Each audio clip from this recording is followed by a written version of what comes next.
नमस्कार दोस्तों, आज का ये एपिसोड देखकर आपकी रूह कांप उठेगी। राजनीति का एक ऐसा काला सच जिसको कोई दिखाना नहीं चाहता, जो जनता के सामने आने ही नहीं दिया गया।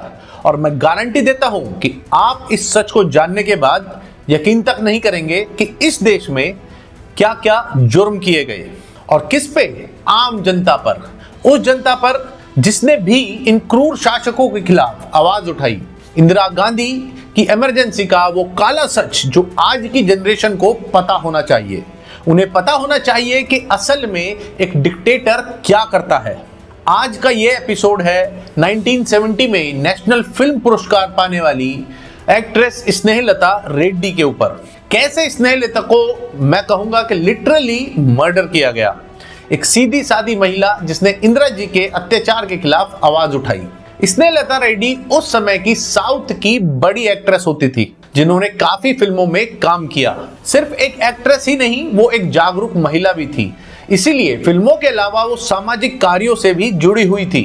25 जून 1975 को तत्कालीन प्रधानमंत्री इंदिरा गांधी ने इमरजेंसी लगाई, तो स्नेहलता इस तानाशाही के विरुद्ध सड़कों पर उतर आई और सिर्फ शांतिपूर्ण तरीके से प्रदर्शन किया गया। लेकिन इंदिरा जी की नजर में स्नेहलता का एक दोष और था कि वो समाजवादी नेता जॉर्ज फर्नांडिस की मित्र थी।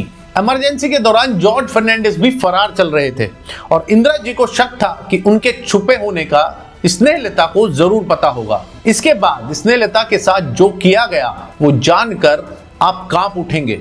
और ये सब कुछ किया गया इंदिरा जी के ऑर्डर पर। एक औरत भला दूसरी औरत के साथ इस तरह का व्यवहार भी कर सकती है, ये हैरानी की बात है। 2 मई 1976 को स्नेहलता को मीसा यानी maintenance of internal security act के तहत पुलिस द्वारा उठा लिया जाता है और बेंगलुरु जेल की एक काल कोठरी में डाल दिया जाता है। काल कोठरी इतनी छोटी थी कि एक अकेला व्यक्ति भी वहां ठीक से रह नहीं सकता था। जाने माने पत्रकार कुलदीप नैयर ने अपनी पुस्तक इमरजेंसी रिटोल्ड में बताया कि जेल में स्नेहलता की कोठरी में पेशाब घर की जगह पर कोने में एक छेद बना हुआ था और दूसरे छोर पर लोहे का एक जालीदार दरवाजा लगा हुआ था। कन्नड़ की इस प्रख्यात अभिनेत्री को जेल के फर्श पर सोकर ही कई रातें बितानी पड़ी। पूरे 8 माह तक स्नेहलता रेड्डी को जेल में प्रताड़नाएं दी गई। जेल में रहते हुए स्नेहलता जी ने खुद भी एक डायरी लिखी थी, जिसे कर्नाटक ह्यूमन राइट्स कमेटी ने 1977 में अ प्रिजन डायरी के नाम से प्रकाशित भी किया था। इसमें अपने ऊपर हुए अत्याचारों का पूरा विवरण स्नेहलता जी ने लिखा हुआ था। वो लिखती हैं, जैसे ही एक महिला अंदर आती है उसे बाकी सभी के सामने नग्न कर दिया जाता है। जब किसी व्यक्ति को सजा सुनाई जाती है तो उसे पर्याप्त सजा दी जाती है, पर क्या मानव शरीर को भी अपमानित किया जाना चाहिए? इन विकृत तरीकों के लिए कौन जिम्मेदार है? आपातकाल के दौरान अपोजिशन के लगभग सभी नेताओं को जेल में डाल दिया गया था, जिसमें से अटल जी और आडवाणी जी भी थे। वो भी उसी बेंगलुरु जेल में थे जिसमें स्नेहलता की काल कोठरी थी। और अटल जी और आडवाणी जी दोनों ने ही बताया कि उन्हें जेल में पास ही की एक कोठरी से किसी महिला की चीखने की आवाजें आती थी। वो स्नेहलता ही थी। उसी जेल में बंद थे मधु दंडावटे, फेमस राजनीतिज्ञ और अर्थशास्त्री। वो लिखते हैं, रात को स्नेहलता की हृदय भेदी चीखें मेरे सेल तक आती थी। मैं सोचता था कि यदि ईश्वर है तो उसे ये अधर्म क्यों दिखाई नहीं देता। छोटे बच्चों सी सरलता और चपलता से भरपूर इस कलाकार को जिस बेदर्दी से मार डाला गया, उसे याद करके आज भी रोंगटे खड़े हो जाते हैं। स्नेहलता अस्थमा की रोगी थी, फिर भी जेल में उन्हें किसी भी तरह का ट्रीटमेंट नहीं दिया गया, बल्कि उल्टा कठोर से कठोर यातनाएं और बढ़ा चढ़ाकर लेवल पर दी गई।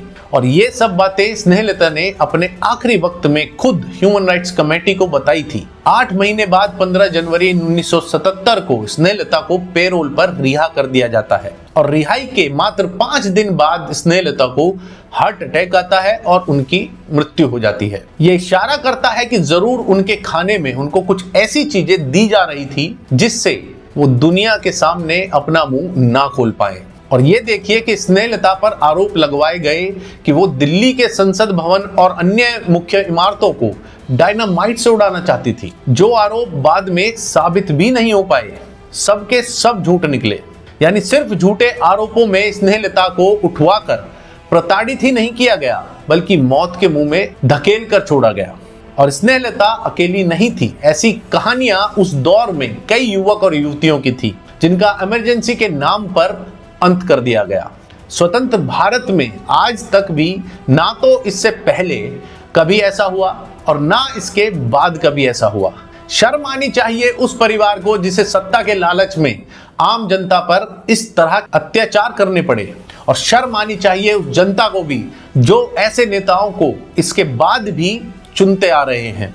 धब्बा हो आप सब, बोझ हो आप सब इस धरती पर जिन्होंने इस सब के बाद भी सत्ता की कुर्सी पर ऐसे लोगों को बैठाया। ये आम जनता ही खुद जिम्मेदार है। आप लोग ने खुद अपने शोषण को चुना, आप लोगों ने खुद अपने बच्चों के, अपने परिवार वालों के शोषण को चुना। ये थी वास्तविकता इमरजेंसी के काले दौर की, और ये 1% भी नहीं।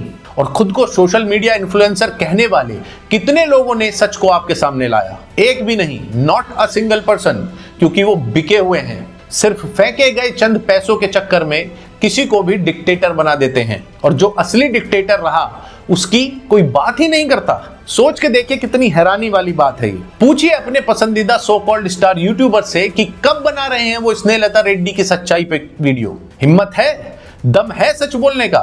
मैं लिख के देता हूं, कोई नहीं बनाएगा, नहीं आएगा कोई सामने, क्योंकि इन्हें सच से मतलब ही नहीं। इन्हें सिर्फ प्रोपेगेंडा रन करना है। ये बिके हुए हैं। इमरजेंसी का असली काला सच आपके सामने लाने जा रहा हूं।